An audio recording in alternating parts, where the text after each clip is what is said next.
श्री स्वामी समर्थ। तुम्हा सगळ्यांच्या आपल्या स्वामीसूत्र चॅनलवर मनापासून स्वागत। स्वामी भक्त हो, आज पुन्हा एकदा तुमच्यासाठी नवीन व्हिडिओ घेऊन आलेली आहे।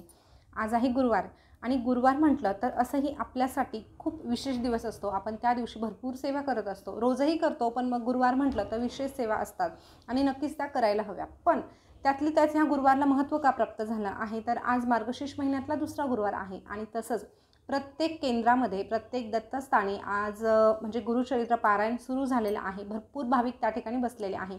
नक्कीच तुम्हाला केंद्रात मठात बसायला जमलं नसेल तर तुम्ही घरी देखील गुरुचरित्र पारायण करत असाल। माझंही घरीच चालू आहे, केंद्रामध्ये मलाही जाणं शक्य झालं नाही, त्यामुळे मीही घरीच गुरुचरित्र पारायण करत आहे। तर नक्कीच सगळ्यांवर आपल्या गुरूंचा आशीर्वाद कायमस्वरूपी राहावो अशी मी स्वामींच्या चरणी प्रार्थना करते आणि आजच्या व्हिडिओला सुरुवात करते। तर बघा, आजच्या व्हिडिओमध्ये आपण एक छोटासा उपाय जाणून घेणार आहोत। तुम्ही त्याला सेवाही म्हणू शकतात, उपायही म्हणू शकतात। अगदी सोपा आहे, अजिबात अवघड नाही। आता उपाय कशासाठी आहे तर नक्कीच आपण हे जे काही उपाय सेवा करत असतो त्याचं एकमेव कारण असं असतं की आपल्या घरामध्ये भरभराट व्हावी, आपल्या घरामध्ये सुख समृद्धी आणि सगळ्यांचं जे आरोग्य आहे ते चांगलं असावं, सुख समृद्धी नांदावी, हा एकमेव उद्देश आपला असतो आणि त्यामध्ये गैर असं काहीही नाही। त्यामुळे सेवा वगैरे करणं हे सगळं गरजेचं असतं। पण जेव्हा आपण एखादी सेवा करतो, एखादा उपाय करतो, तेव्हा ते करत असताना आपल्याकडे 2-3 गोष्टी असणं देखील खूप गरजेचं असतं। त्या गोष्टी जर नसतील तर कुठलाही उपाय, कुठलीही सेवा काहीही करू शकत नाही। तर अशा कुठल्या गोष्टी आहेत ज्या आपल्याकडे असायला हव्यात त्या सांगते। तर सर्वप्रथम ही एक गोष्ट लक्षात घ्यायची आहे की आपण जर एखाद्या कामासाठी उपाय करणार आहोत तर ते काम तो उपाय करत असताना एक गोष्ट आपल्या स्वतःशी प्रामाणिक ठेवायची आहे। ती कशी तर मी स्वतः किती प्रामाणिकपणे प्रयत्न करत आहोत। असं नाही की मग तुम्ही फक्त उपाय केला आणि मग तुम्हाला फळ भेटलं आणि त्यातली त्यात लगेचच आपण फळाची अपेक्षा करतो। आता बऱ्याच ठिकाणी तुम्हाला असं वाचायला मिळत असेल, असं बघायला मिळत असेल की आज उपाय केला की 12 तासात आपल्याला पैसा मिळेल, 12 तासात आपल्याला चमत्कार दिसेल। पण तुम्हाला सांगू का, चमत्कार वगैरे हा प्रकार कुठेही घडत नाही। चमत्कार घडतात पण कधी, जेव्हा आपले प्रयत्न तेवढे प्रामाणिक असतात। आणि ह्या जगाच्या पाठीवर जर प्रत्येकाला 12-12 तासांमध्ये चमत्कार दिसू लागले असते तर मग विचारायलाच नको। त्यामुळे आपण जेव्हा उपाय करतो तेव्हा आपल्याकडे आपले कठीण परिश्रम किती प्रामाणिकपणे आपण करत आहोत हे माहीत असणं गरजेचं आहे। जेव्हा आपण प्रामाणिक प्रयत्न करतो तेव्हाच हा देवाची साथ आपल्याला मिळत असते, हे देखील 100% खरं आहे। आता आपले प्रामाणिक प्रयत्न जरी 100% असले तर ही दुसरी जी गोष्ट आहे ती कुठली असावी लागते आपल्याकडे तर संयम।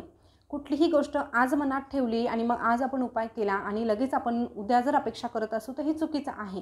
कुठल्याही गोष्टीसाठी वेळ लागत असतो। जेव्हा आपण एखादी सेवा करतो, एखादा उपाय करतो तेव्हा तो सिद्ध होण्यासाठी काहीतरी कालावधी लागतो आणि त्यामुळे तेवढा कालावधी गेल्याशिवाय आपल्याला चमत्कार दिसत नाही, त्या गोष्टी घडून येत नाही। त्यामुळे संयम असणं देखील गरजेचं आहे। आता संयम हा ठेवावाच लागतो। आता कधी कधी काय होतं ना, एखादी गोष्ट आपल्याला मिळणार असते पण ती मिळत असताना आपले कर्म आड येत असतात। आपल्या चांगल्या वाईट ज्या गोष्टी आहेत, चांगले वाईट जे कर्म आहेत त्यानुसार ते फळ आपल्याला मिळणार आहे, ते आपल्याला मिळणारच आहे। आपण जर उपाय आणि सेवा विश्वासाने करत आहोत, आपले प्रयत्नही प्रामाणिक आहेत तर 100% ती गोष्ट आपल्याला मिळणार म्हणजे मिळणार। पण ते मिळत असताना ज्या काही गोष्टी आहेत, जी परीक्षा आहे आपली घेतली जाते, त्यामध्ये देखील आपलं संयम असणं गरजेचं असतं। संयम आणि कुठलीही गोष्ट केली तर सगळं काही आपल्याला मिळतं म्हणजे मिळतंच। आणि तिसरी गोष्ट म्हणजे सातत्य। आता सातत्य म्हणजे काय तर समजा मला कोणीतरी सांगितलं की ही गोष्ट करायची आहे, पण मग माझा उद्देश असा आहे की मला हे मिळेल तोपर्यंतच मी करेल। तर मग आज केलं, उद्या केलं आणि तिसऱ्या दिवशी मला काही मिळतच नाही तर मग मी ते सोडून देईल, माझं सातत्य त्या ठिकाणी खंडित होतं। मग कसं काय मला मिळणार? सातत्य असणं देखील गरजेचं असतं। जेव्हा सातत्य आपण ठेवतो तेव्हाच आपल्यावरही देव कुठेतरी विश्वास ठेवतो ना। आपण त्या देवाची परीक्षा घेतो तर हा देवही आपली परीक्षा घेणार ना।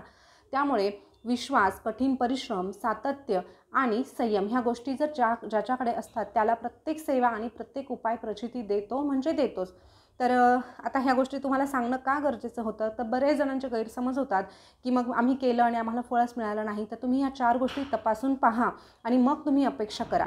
आता उपाय काय करायचा आहे ते सांगते। तर गुरुवार निमित्त आपण बऱ्याचशा गोष्टी करत असतो, जसं की आपल्याला आपल्या मुख्य दरवाजावर उंबरठ्यावर हळदीचं लेपन करत असतो, शुभ लाभ लिहित असतो। त्यानंतर आज मार्गशीर्ष महिन्यातला गुरुवार आहे त्यामुळे घरामध्ये हळदीचं पाणी, गोमूत्र टाकून जरी आपण शिंपडलं तरीही आपल्या घरामध्ये सकारात्मकता नांदण्यासाठी मदत होत असते। असे छोटे छोटे उपाय आपण नक्कीच करायला हवे, रोजही करायला हरकत नाही, पण जे रोज शक्य होत नाही ना, पण विशेष दिवशी तरी आपण ते करायला हवं। आता त्यानंतर आपल्याला जो उपाय करायचा आहे तो सांगते. हे बघा, तुम्ही संध्याकाळपर्यंत कधीही करू शकतात किंवा संध्याकाळनंतरही करू शकतात. तुम्ही देवघरासमोरही हा उपाय करायचा आहे आणि मुख्य दरवाजावर आपण जो दिवा लावतो तिथेही करू शकतात आणि त्यासोबत तुळशीजवळ, म्हणजे 3 ठिकाणी तुम्हाला करायचं असेल तर 3ही ठिकाणी करा, नाही तर मग तुळशीजवळ करा किंवा मग तुम्हाला जिथे शक्य असेल तिथे करा. अवघड काहीही नाही, त्यामुळे सगळीकडे आपण हे करू शकतो. तर करायचं काय आहे, आपल्याला दिवा घ्यायचा आहे आणि तुपाचा दिवा प्रज्वलित करायचा आहे. जर तुम्ही 3ही ठिकाणी करणार असाल तर 3ही ठिकाणी तुम्हाला तुपाचा दिवाच प्रज्वलित करणं गरजेचं आहे. आता तुपाचा दिवा घेतल्यानंतर त्या वातीसोबत आपल्याला 2 लवंग जाळायच्या आहे. आता लक्षात घ्या, लवंग मी भरपूर व्हिडिओमध्ये सांगितलेलं आहे. लवंग म्हटलं ना तर आरोग्याच्या दृष्टीने देखील आपलं म्हणजे सकारात्मक जे घरातलं जे वातावरण आहे ना ते सकारात्मक होण्यासाठी देखील लवंगामुळे मदत होत असते आणि लक्ष्मी मातेला देखील लवंग ही अतिशय प्रिय आहे. त्यामुळे 2 लवंग आपल्याला त्या दिव्यामध्ये टाकायचे आहेत. त्यासोबत चिमूटभर हळद देखील आपल्याला टाकायची आहे. आता गुरुवारच्या दिवशी जर आपण तुळशीला देखील अशा पद्धतीने चिमूटभर हळद अर्पण केली ना तरीही आपल्यावर विष्णू भगवानाची कृपा होण्यासाठी खूप मदत होत असते. त्यामुळे आपण दर गुरुवारी आर्थिक चणचण दूर व्हावी यासाठी जसं आपण पाण्यासोबत दूध अर्पण करत असतो ना, कच्चं दूध 1 चमचाभर, तशाच पद्धतीने चिमूटभर हळद जरी आपण दर गुरुवारी तुळशीला अर्पण केली तरीही विष्णू भगवानांची आपल्यावर कृपा होत असते.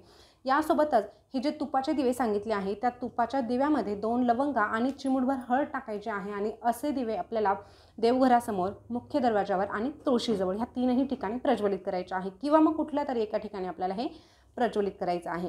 आता हे फक्त प्रज्वलित करायचं का, तर नाही, फक्त दिवा प्रज्वलित करून काहीही होत नाही, थोडेफार कष्टही घ्यावे लागतात. आता कष्ट म्हणजे काय, तर बघा, आता देवासमोर आपण असा दिवा लावल्यानंतर आपल्याला तिथे बसून महालक्ष्मी अष्टकम 11 वेळेस म्हणायचं आहे. छोटंसंच असतं, वेळ अजिबात लागत नाही म्हणायला. जास्तीत जास्त 10 ते 15 मिनिट तुम्हाला लागणार आहे. पण जोपर्यंत दिवा प्रज्वलित होत आहे तोपर्यंत तुम्ही ते वाचू शकतात. 11 वेळेस पूर्ण झालं आणि तरीही दिवा प्रज्वलित होत आहे तर मग वेळ असेल तर एखादा महालक्ष्मीचा मंत्र म्हणा आणि नसेल वेळ तर नक्कीच दिवा प्रज्वलित आहे तोपर्यंत राहू द्या. तुम्ही 11 वेळेस महालक्ष्मी अष्टकं म्हणून झालं की तुमची सेवा पूर्ण होते. अशा पद्धतीने हा छोटासा उपाय तुम्हाला दिव्याचा करायचा आहे. बघा, यामध्ये गैर काहीही नाही. लवंग म्हटलं तर महालक्ष्मीला प्रिय आहे, हळद म्हटलं तर विष्णू भगवानांना प्रिय आहे. तसेच आज गुरुवार आहे आणि गुरुवार म्हटलं तर स्वामी महाराजांचा हा वार आहे, कारण स्वामी महाराज म्हटलं तर विष्णू भगवानांचाच अवतार आहे. त्यामुळे हळद आणि लवंग ह्या दोन्हींचा उपाय करून आपण जर ही सेवा अर्पण केली तर निश्चितच लक्ष्मी मातेची आणि विष्णू भगवानांची, आपल्या स्वामी महाराजांची कृपा आपल्यावर होण्यासाठी मदत होत असते. तसंच आपण तुपाचा दिवा प्रज्वलित करतो ना तर त्याचं एक कारण असं की तेलाच्या दिव्यापेक्षा तुपाचा दिवा जर लावला तर घरामध्ये जे काही म्हणजे नकारात्मकता आहे ती दूर जाण्यासाठी मदत होतेच. आता दुसरा दिवा लावला तरीही होतं, पण तुपाच्या दिव्याला विशेष महत्त्व आहे. आयुर्वेदाच्या दृष्टीने देखील तुपाला तितकंसं महत्त्व आहे, हे आपण सगळेजण जाणतो. आणि जेव्हा तुपाचा दिवा विझतो ना त्याच्यानंतर देखील 4 तास ते जे घटक असतात ते हवेमध्ये पसरलेले असतात आणि 4 तास त्याचा परिणाम जो आहे तो आपल्या संपूर्ण घरामध्ये होत असतो. त्यामुळे तुपाचा दिवा आजच्या दिवशी का होईना तुम्हाला लावायचा आहे. तर स्वामी भक्त हो, हा छोटासा उपाय आहे. तुम्हाला कसा वाटला नक्कीच कमेंट करून सांगा. तुम्हाला शंका असतील तर त्याही विचारा आणि अजून तुम्हाला कशासंबंधी जर जाणून घ्यायचं असेल तर कमेंटमध्ये तसं सुचवा. नक्कीच आपण त्यासंबंधी देखील एखादा व्हिडिओ आवर्जून बनवू. स्वामीसूत्र चॅनलवर जर तुम्ही पहिल्यांदा आले असाल तर चॅनलला सबस्क्राईब करा. व्हिडिओ आवडला असेल तर लाईक करा.